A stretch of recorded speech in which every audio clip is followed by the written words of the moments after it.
बिहार के मुख्यमंत्री नीतीश कुमार की पार्टी की सीटों पर 2020 के विधानसभा चुनाव में कैंडिडेट उतारकर जेडीयू को 43 सीटों पर समेट देने वाले लोजपा रामविलास के अध्यक्ष और जमुई के सांसद यानी चिराग पासवान की मांग और पूछ फिर बढ़ रही है। खुद को प्रधानमंत्री नरेंद्र मोदी का हनुमान घोषित कर चुके चिराग भले ही सब काम भाजपा के हिसाब से करते हो, लेकिन उनकी पार्टी लोजपा रामविलास अभी तक एनडीए का हिस्सा नहीं है, क्योंकि वहां उनकी पार्टी तोड़कर मंत्री बन बैठे उनके चाचा पशुपति पारस की पार्टी रालोजपा बैठी हुई है। अब 2023 आधा निकल चुका है और 2024 बस आने को है। अगले साल इस समय तक अगली सरकार के शपथ की तैयारी हो रही होगी या हो चुकी होगी। ऐसे में बीजेपी से लेकर आरजेडी तक चिराग पासवान का भाव चढ़ा हुआ है।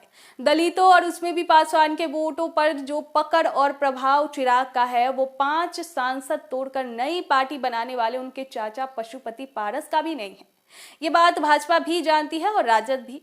आपको बता दें कि 2020 में जब चिराग एनडीए में पसंद भर सीट नहीं मिलने पर बीजेपी का साथ छोड़ गए थे और अपने पोस्टर में प्रधानमंत्री नरेंद्र मोदी का फोटो लगा रहे थे, तो भाजपा ने उनको फोटो लगाने से रोक दिया था। दीक्षांत एडुटेक लाया है दीक्षांत ई लर्निंग ऐप। बने दीक्षांत का चैनल पार्टनर और अर्न करे लाखों रुपए प्रति महीने। चैनल पार्टनर बनने के लिए विजिट करें www.dikshant.com। लोजपा की 6 से 5 सांसद को लेकर चाचा पशुपति पारस ने पहले पार्टी पर दावा किया कि बाद में नई पार्टी बना ली और केंद्र सरकार में मंत्री बन गए।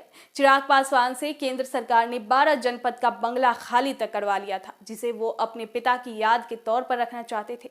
अब उस बुरे वक्त समय में बीजेपी का साथ नहीं मिलने से दुखी चिराग को अब मनाना शुरू हो चुका है। बता दें कि पिछले साल दिसंबर में गृह मंत्री अमित शाह से मुलाकात के बाद चिराग को जेड कैटेगरी सिक्योरिटी दी गई, लेकिन अप्रैल में जब अमित शाह ने बिहार में कहा कि 2024 में बिहार की 40 सीट लड़ेंगे और जीतेंगे, तो चिराग ने भी जवाब में कहा कि उनकी पार्टी भी 40 सीट लड़ने की तैयारी कर रही है। कोडनी और गोपालगंज उपचुनाव में बीजेपी की जीत में पारस वोट का अहम रोल माना जाता है।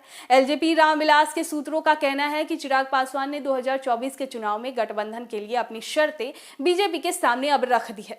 सबसे पहले शर्त है कि चाचा पशुपति पारस को सरकार और गठबंधन से विदा किया जाए। उसके बाद चिराग को लड़ने के लिए लोकसभा की 6 सीटों के साथ 1 राज्यसभा की सीट और 2 विधान परिषद की सीट भी चाहिए।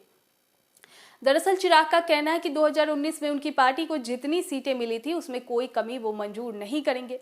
बिहार में लोजपा के प्रधान महासचिव और चिराग के करीबी संजय पासवान कहते हैं कि सम्मानजनक सीट नहीं मिलने पर 2020 में लोजपा अकेले लड़ रही थी और 2024 में भी सम्मानजनक अगर सीट नहीं मिली तब भी लोजपा अकेले लड़ सकती है।